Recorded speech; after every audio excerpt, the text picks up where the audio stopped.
What's up, everybody? Yesterday, I was outside hanging fascia and gutters in shorts and a t-shirt, and today it's a high of 40 with 20-mile-an-hour winds out there. So welcome to winter, everybody. It's a great day to make videos. And this winter, when all the usual channels come out panicking because it's going to get cold for 3 days straight and the grid just can't take it, I'm calling them out for the clickbait jockeys they are. It happens every winter. This is for my construction peeps, anybody else that has to be out a lot this winter. They had these at Walmart the other day, so I thought I'd give one a try. And it actually works pretty good. It just warms your neck, but it's kind of like when you step out in the sunlight and it's warm after you've been freezing. That little bit of warmth goes a long way, so it kind of tricks your brain. And if you're old like me and you absolutely don't care how you look, get you a neck gaiter and a real fur hat. Those things are absolutely impervious to wind and cold at 0 degrees with high winds. You may look like a Nanook wannabe, but oh, it's so warm and comfortable. You know how beanies make your ears sore, especially after you're wearing sunglasses all day? That hat is way more comfortable and works better. So, what really happened to the Roman Empire? Edward Gibbon's History of the Decline and Fall of the Roman Empire is pretty much the Bible on the subject, and it's what everybody's referenced as source material for 300 years. He wrote this in 1776, but what were his sources? Well, he used a vast collection of primary sources, including ancient Roman and Greek texts, complemented by a large personal library of works from various disciplines like philosophy, theology, and law. He also drew on the 18th century Enlightenment authors such as Montesquieu and Voltaire for context and historical analysis. Okay, so the large personal library raises an eyebrow, and it says that he used ancient literature from authors like Homer to better understand the culture. Homer is supposed to be 1,000 years before the fall of the Roman Empire. So this has always been a huge red flag for me that they just act like a culture stays exactly the same for thousands of years. But also, he's building off the works of other scholars at the time and relied on 17th and 18th century commentaries and translations. So here's how the official timeline goes. You had the 536 AD event, and the Western world falls into the Dark Ages. But the exact same time is the height of Islamic culture, the Islamic Golden Age. From the 8th to the 13th century, a blossoming of culture, right? While at the exact same time, Western culture went dark. No literature, no innovation, no nothing. Isn't that strange? It seems weird that all the Islamic countries would thrive for 800 years while all of the Western countries are stagnant. But if you do this, if you take the Islamic Golden Age and you move it over to here, then you have the Islamic Golden Age running concurrent with the Roman Empire. Then that all ended in the 536 AD event. The Dark Ages never happened, and then history picks back up in the 1300s.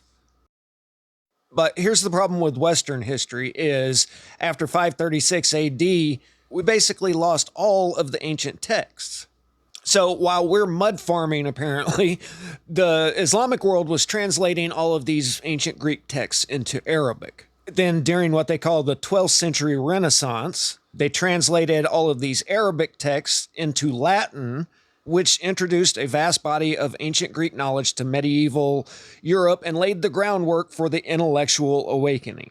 Now, it's my understanding that we didn't have any of the actual ancient Greek texts and that they were all translated from Arabic. So I just wanted to show you how convoluted the process is getting from an ancient Greek text up to what got put in Edward Gibbon's Decline and Fall of the Roman Empire.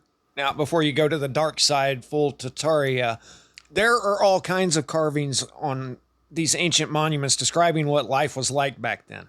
They had wooden boats. They shipped their goods in clay amphorae. They had soldiers with shields and swords. So life was a lot closer to the official version of things than anybody trying to act like the Jetsons lived at this time.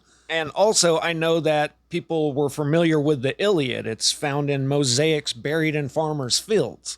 So I don't think anybody just sit down and invented all of ancient history, but I wonder how much of this came from that very convenient personal library of his. And I've heard all kinds of reasons why Rome fell, because they had too many slaves, they debased their currency, hyperinflation, foreign invaders, and all of those things probably happened, but I've never heard what I'm about to tell you from any official source. And it really seems like this would have been included if you're talking about the decline of an empire. I've talked about this book before. It's been over a year, so might just be a refresher course for some of you, but there's a lot of new people that hadn't heard it. If you want to find it, that is the title, A General Chronological History of the Air, Weather, Season, Meteors, etc. If you type all that in, you can find a PDF of it. This was written in 1749, so that's about 30 years before Edward Gibbon's. Only none of this made it into Gibbon's Decline of the Roman Empire. And this is before academics agreed upon the date of 536 AD for the cataclysms. They used the very specific date of 536 AD to make it sound like they really know what was going on at this time. But just like this book, they have one account of things from over here, another account of things from over here, and then their personal libraries to fill in the blanks, apparently. But 536 AD is the one year they have absolutely nothing in this book on. So let me just point out some things that they're saying happened over 50 years here. In 540, a great comet appeared. Fiery battles with an abundance of blood were seen in the air, followed by great inundations in France from excessive rains. The Tiber overflowing made terrible slaughter. The Tiber is in Rome, so they're noting a big flood at this time, and an earthquake traveled over the globe. It destroyed all these other places. Then they mention a great plague that spread over the whole world, and Procopius's very weird account of demons in human shape appeared to many, and when they fell upon them, they imagined themselves struck by some man, and the disease quickly fell on them. Then they mention an unparalleled winter that froze everything, more atmospheric phenomena, spears were seen in the air from east to west, then quakes in Constantinople and Rome, and the one in Rome did more mischief than ever any enemy had done before. So a lot of destruction in Rome in 558. Then in 564, after long continued rains, followed a great inundation of the Tiber, which overflowed the whole Low Country. Hence came a sweeping epidemic. So far we've got major inundation in Rome in 540 AD and again in 564 AD. Hold that thought for a minute. Then they mention how the sun didn't hardly give any light, no more light than the moon for the better part of a year. So ash or debris had basically blocked the sun's light for a year. And then again in 589, Rome is completely inundated. So you have to ask, did this really happen 3 times over 3 decades, or do we just have the same event from different sources and they're putting it at different times? I think the latter. We're talking about people that made thousands of miles of aqueduct systems. So if Rome just kept flooding every decade, they'd go put a dam in upstream. They'd put some dikes in, better drainage. They'd do something. It was nothing for them to go construct a dam to flood an enemy city, but they wouldn't build one to protect their own after it kept flooding every decade. Yeah, right. But if you had one really bad flood that nobody saw coming, and that nobody had prepared for, then it would do major damage. And that's what they describe here. In the reign of the Emperor Mauritius, Italy, but especially Rome, being drowned in all wickedness and filthiness, God sent several judgments on them. First, by a rain, which fell in the months of September and October incessantly for many days together, and raised such floods in all rivers and lakes of Italy as overflowed and drowned an infinite number of people and cattle. And the river Tiber swelled so high that all the fields which were not hilly and mountainous were overflowed, so as all apprehended a second deluge. This was Hurricane Helene, where we got 2 or 3 days of nonstop rains, and basically anything man-made got snapped like it was made out of popsicle sticks. But in Rome, it rained for 2 months straight. Things are just getting exponentially worse every day that this goes on. And yeah, after about a week of that, people would be thinking that this was a second biblical deluge. Especially in Rome, where the Tiber swelled so high that in some places it reached to, and in others overflowed the city's high walls. So this is some of the original Aurelian walls from that time. Just to give you an idea of scale here, it spoiled and defaced the greatest part of the buildings that were near the river, and we'll look at all this on a map here in a minute. When the flood ceased, the fields were so soft and covered with slime and mud that they could no longer be tilled nor sown, hence a general famine. The flood not only demolished many stately buildings and ancient monuments, but got into the church granaries and carried away many thousands measures of wheat. So at the time, that would be your number one concern, is how are we going to eat after this? But today, what we lament is the loss of many stately buildings and monuments. This is a map of the Aurelian walls that surrounded the city at that time. You can see the Tiber flowing through.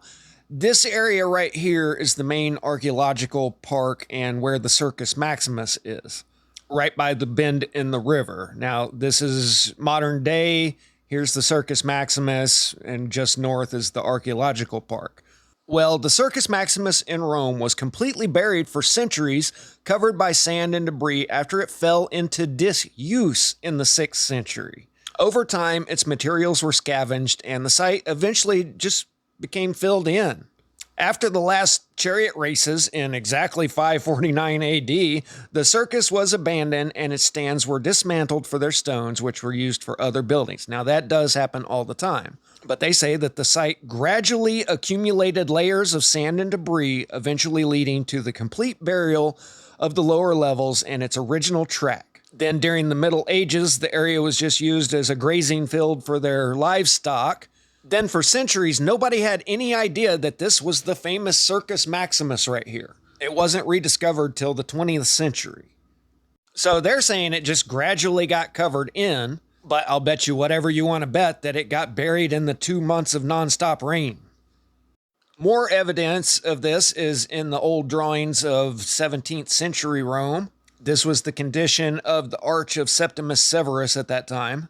You can see that the ground almost completely covers that bas relief on the plinth right below the column. People don't usually put fancy artwork down in the foundation where it's going to be covered in, you know.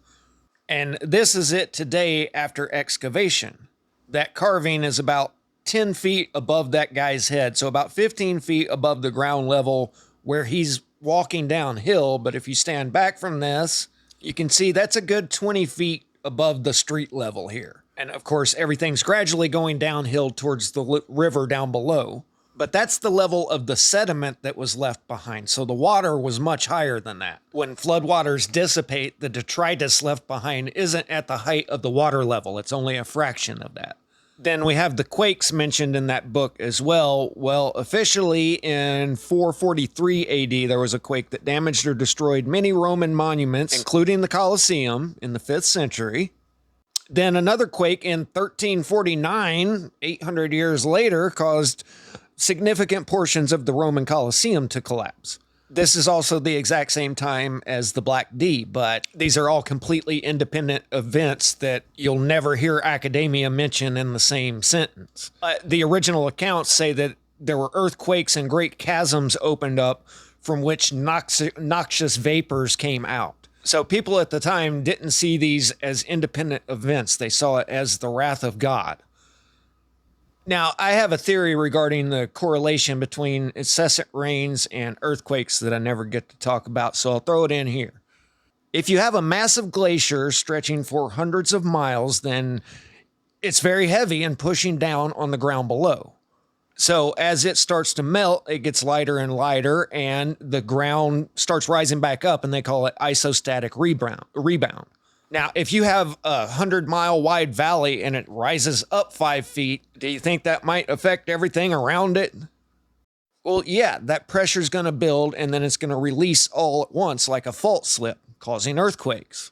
So we know that isostatic rebounds cause earthquakes as the ground lifts up. Well, just reverse that process. It doesn't matter if it's 100 miles of ice or 100 miles of water, it's going to press down on the ground all the same. So I think if you get enough flooding in one area, that can actually cause earthquakes.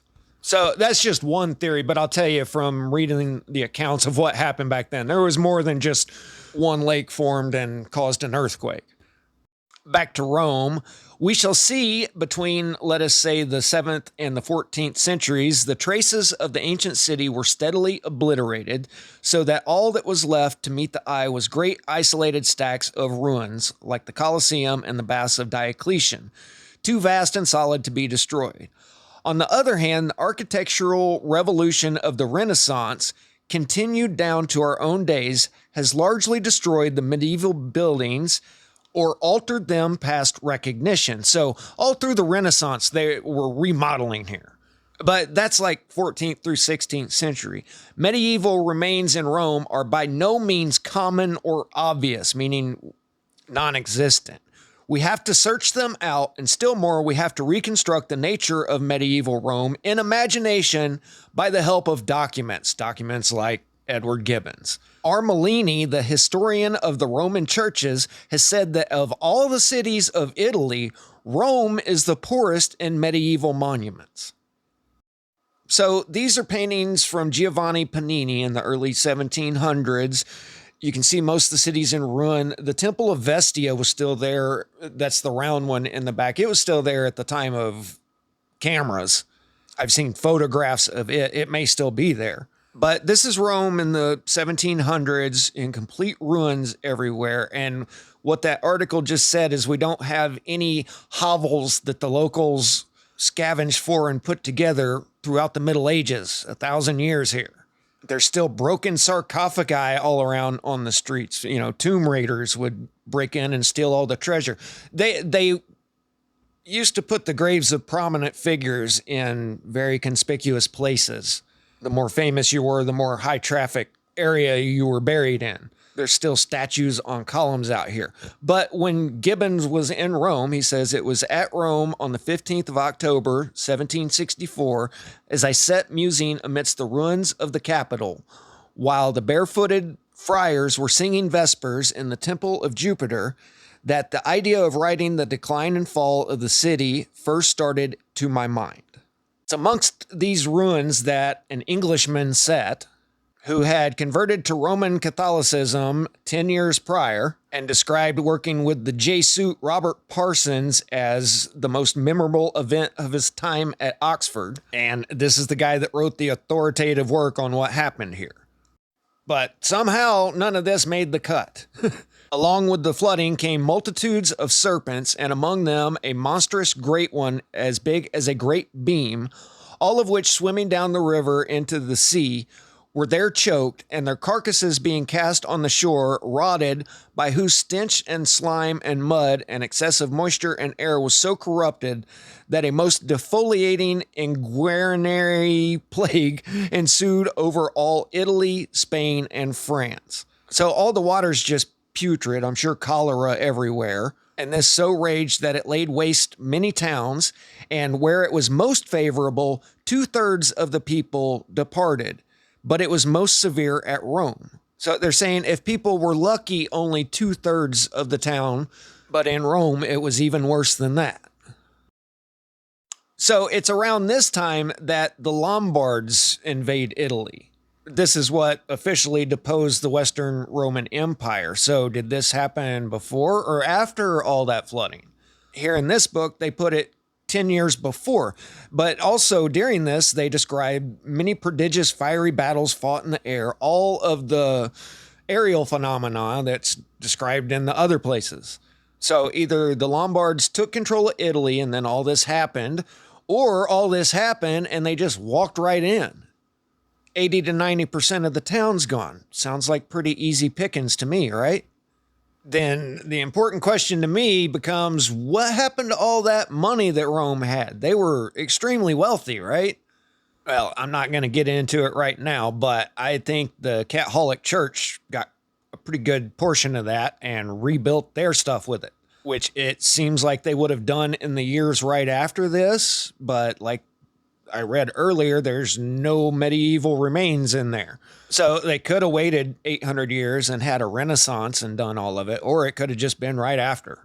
Then as they took control of education systems worldwide, they told everybody it was 1,000 years before. There was a time in England where it was a capital crime for a Jesuit to be a teacher there. So maybe a lot like today, people found out what kind of crap they're teaching people and actually did something about it, unlike today. Anyway, I hope you guys enjoyed it. I'll catch you on the next one. Static out.